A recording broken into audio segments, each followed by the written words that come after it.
kaarotadu waa xidid khudradeed taas oo badanaa la sheego inay tahay cuntada ugu wanaagsan xagga caafimaadka. dhadhan ahaan waa mid nafaqo sare leh. kaarotadu waa il weyn oo qani ku ah beta carotene, fiber, vitamin K, potassium iyo antioxidants. kaarotadu waxay ka mid tahay cuntooyinka ay Soomaalidu taqaano lagana helo dhulkooda. kaarotadu waxay leedahay faa'iidooyin badan oo aan ahayn kaliya inay aragga wax ka tarto. waxaynu halkan ku soo koobaynaa cudurro kaarotada ka hortag ahaan lagu qaato. cholesterol-sha cilmi baaris lagu sameeyay dad qaba cudurka cholesterol-sha oo ku nool dalka Ingiriiska waxaa ka soo baxday in heerka cholesterol-sha ama subagga dhiigga uu hoos u dhacay 12% markii ay qaateen in ka yar rubuc kaarota maalin kasta muddo 3 isbuuc. sida awgeed khubarada caafimaadku waxay talahaan ku soo jeedinayaan haddii xanuunkan lagu sheegay ama aad halis ugu jirtid ku dadaal cunista kaarotada si aad uga maarantid dawooyinka loo qaato. caafimaadka wadnaha daraasad ay sameeyeen cilmi-baarayaal u dhashay dalka Sweden waxay soo daabaceen qoraal ka hadlaya sida kaarootada uga hortagto cudurrada wadnaha iyagoo isbarbar dhigay dadka joogtay cunista kaarotada iyo dadka aan qaadanin. daraasadan ayaa lagu xaqiijiyay waxtarka kaarotada ee wadnaha iyo badqabkiisa. dhiigkarka kaarotada waxaa ku jirta potassium waxay jirka u tartaa inay waasiciso ama ay fidiso xajmiga xididdada dhiigga khaasatan marka cadaadiska dhiigga uu kaco. waxa kale oo kaarotada ku jirta maado kale oo loo yaqaan coumarin oo iyaduna cadaadiska dhiigga xakameyntiisa ka qayb qaadata.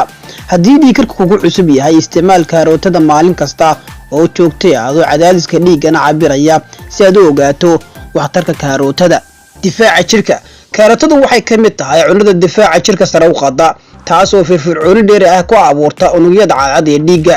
waxay shaqadoodu tahay la dagaalanka cudur dhaliyaha waxay jirka ka difaacaan caabuqa noocyadiisa kala duwan.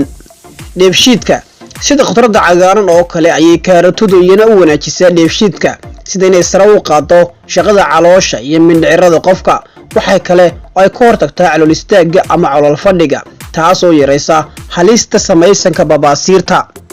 kansarka kaarotada waxaa ku badan beta carotene maadadan waxay yareysaa halista kansarka khaasatan kansarka sababka sida lagu arkay daraasada la qaaday. haddii qofku maadadan uu ka qaato 2.7 milligaraam maalin kasta inay yareynayso halista kansarka 40% markii lagu tijaabiyay dadka sigaarka aad u caba. cilmi baaris kale waxaa lagu arkay inay yareyso halista kansarka malawadka ku dhaca. taasi waxayna tusaysaa in kaarotada ay leedahay faa'iido weyn haddii la joogteeyo.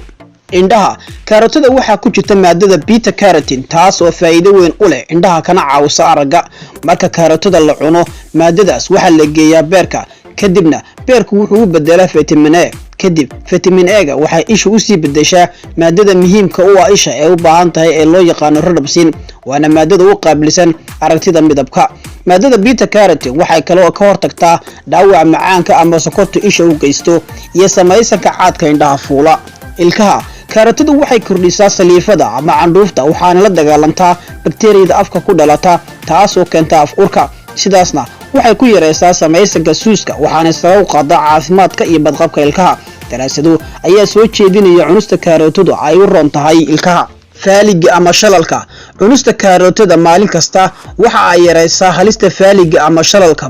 8%. daraasado badan oo la qaaday ayaa si adag u taageeray saameynta kaarotada ay maskaxda ku leedahay. cilmi-baaris kale ayaa lagu sameeyay bukaano qaba cudurka faaliga ama shalalka ayaa la arkay in kuwoodii qaatay xaddi badan oo ah maadada beta carotene taas oo laga helo kaarotada ay noqdeen kuwo ka badbaaday cudurka faaliga ama shalalka. macaanka ama sonkorta kaarotadu waxay xadidaa heerka sonkorta ee dhiigga waxaanay ka hortagtaa howlgabka ama firfircooni yarida ku timaada unugyada soo saara insulinta ee ganaca. baaritaano la qaaday ayaa waxay soo jeedinayaan in dadka qaba sonkorta ama macaanku inay dawaahaan u isticmaalaan iyagoo aan wax sonkor ah ku darin. miisaanka sida cuntooyinka kaalorigu ku yar yahay kaarotadu waxay dhargisaa qofka iyo inay yareyso qaadashada cunto badan oo isku xigxigta xilliga cuntada. haddaba siday aaminsan yihiin xeeladayaasha cuntada iyo miisaan dhimistu iyadoo sababta la eegayo isticmaalkiisu waa mid waxtar leh marka ay noqoto miisaan ridista.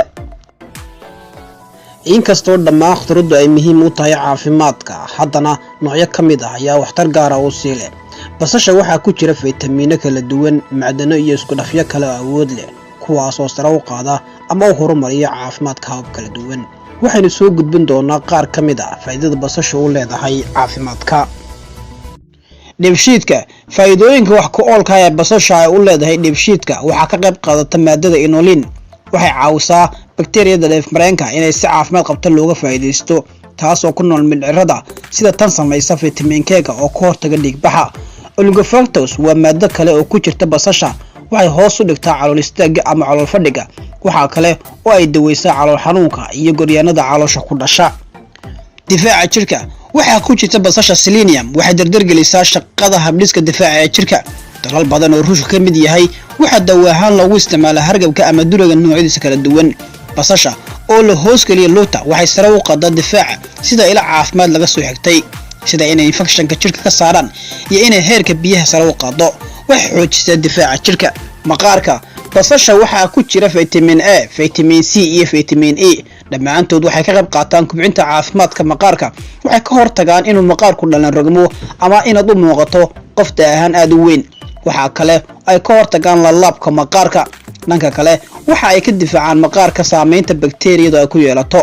vitamin C waa u muhiim inuu maqaarku noqdo mid ifaya sida lagu xusay daraasado la qaaday